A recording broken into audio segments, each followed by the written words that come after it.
এখন এই জনসভা এসে দেখলাম মেহেরপুর জেলার মাটি শুধু উর্বর নয়, মেহেরপুর জেলার মিল্টন এবং কামরুলের নেতৃত্বে বিএনপি উর্বর। মেহেরপুর জেলার বিএনপি এবং অঙ্গ সহযোগী সংগঠন উর্বর। এই মাঠে মেহেরপুর জেলা এই মাঠে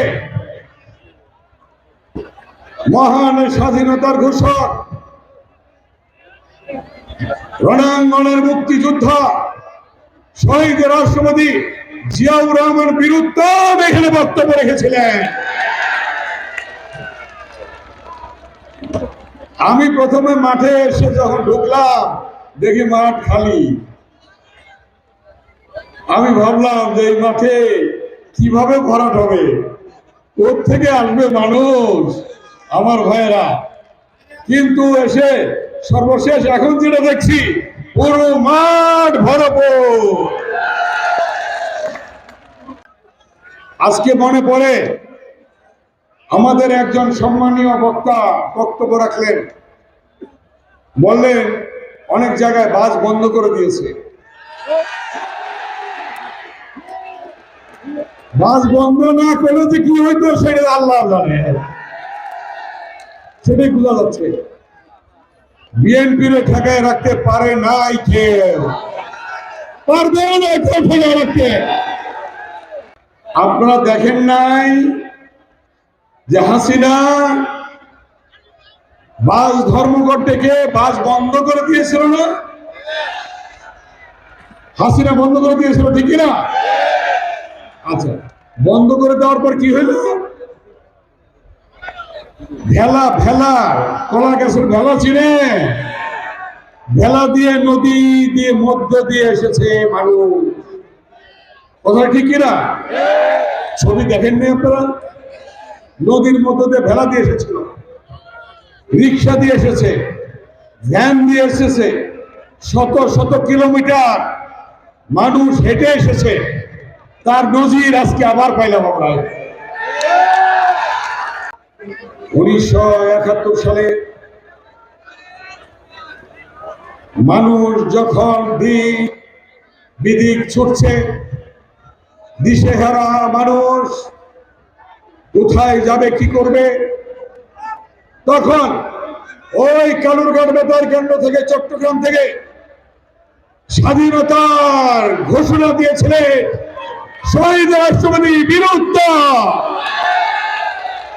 এতদিন ঢেকে রেখেছিল, 16 বছর ঢেকে রেখেছিল, এখন পর্দা খুলে গেছে আল্লাহর রহমতে।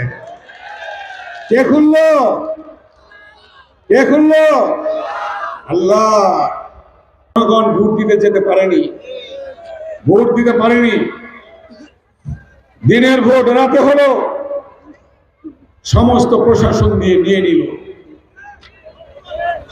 ক্ষমতায় আসলো বিনা ভোটে।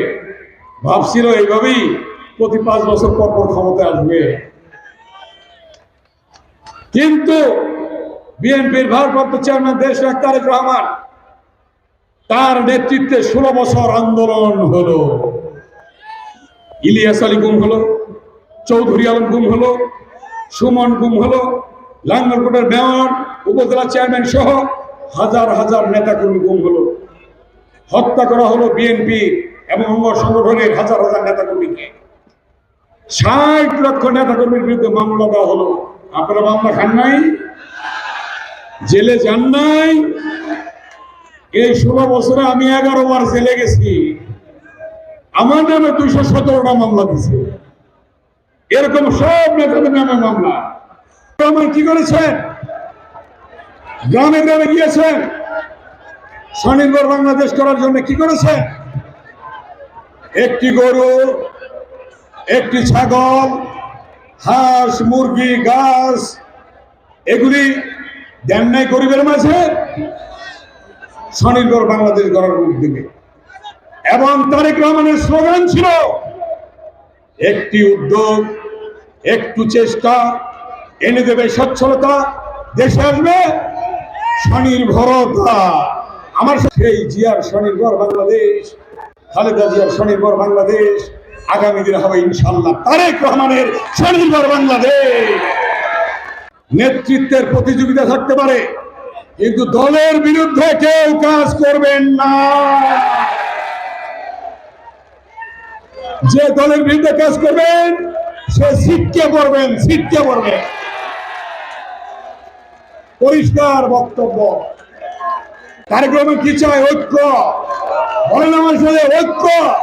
দেশ নেত্রী বেগম খালেদা জিয়াকে মিথ্যে মামলা দিয়ে, মিথ্যে সাজা দিয়ে তাকে 6টি বছর কারা অন্ধকারে রাখা হয়েছিল।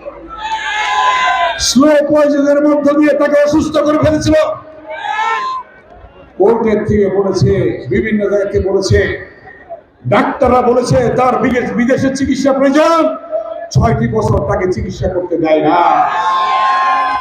অথচ আওয়ামী লীগের একটা সন্ধ্যা পান্ডা চেয়ারম্যান মেম্বার তারা বিদেশে চিকিৎসা করছে।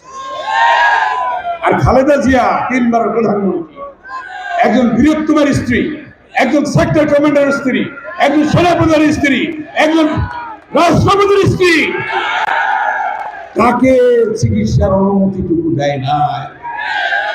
আল্লাহর রহমতে মুক্ত হয়েছে। এখন তিনি গিয়েছেন লন্ডনে, চিকিৎসা হচ্ছে। আল্লাহ যেন তাকে সুস্থ করে আমাদের মাঝে ফিরে আনেন, সেই দোয়া করুন।